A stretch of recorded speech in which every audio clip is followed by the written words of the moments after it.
La plupart du matériel de laboratoire est en verre, fragile certes, mais résistant aux solvants et aux substances corrosives. Le bécher ou le vase de Berlin, communément appelé berlin, est un récipient destiné à contenir des liquides. Sa capacité varie de quelques millilitres à plusieurs litres. La graduation mentionnée est peu précise. Il possède généralement un bec verseur.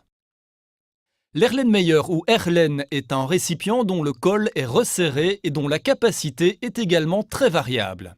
Sa graduation est peu précise, il ne possède pas de bec verseur, il peut être recouvert d'un verre de montre de taille adéquate pour éviter une évaporation excessive.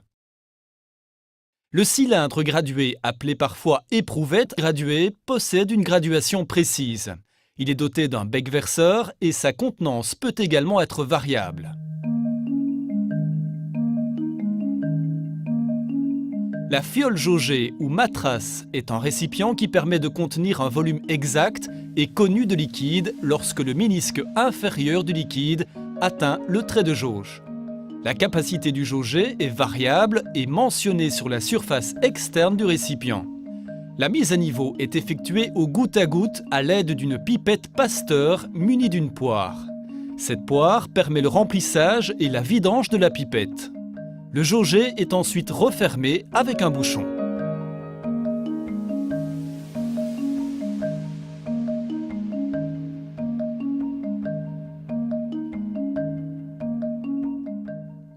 L'entonnoir est destiné à transférer un liquide dans un récipient dont l'ouverture est relativement étroite, tel qu'un jauger, un ballon, un Erlenmeyer ou un cylindre gradué.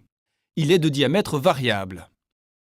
La pipette graduée permet de prélever un volume variable compris entre 0,1 et 50 ml selon sa capacité.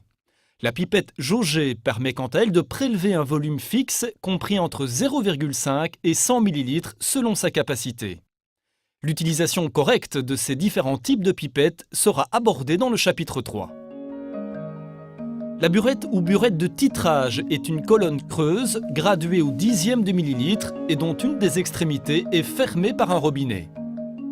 Le remplissage s'effectue par le haut. La mise à niveau s'effectue en ouvrant le robinet jusqu'à ce que le niveau inférieur du ménisque atteigne la première graduation.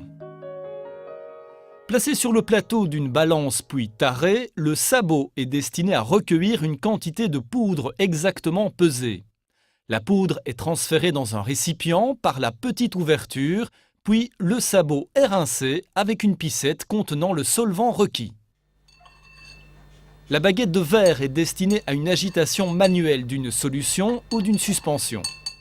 Le barreau magnétique ou aimanté est de taille variable et enrobé de téflon. Introduit dans un récipient, il permet grâce à un agitateur magnétique d'agiter et d'homogénéiser une solution ou un milieu réactionnel. Dans un flacon jaugé, il doit être enlevé et rincé avant la mise au trait de jauge.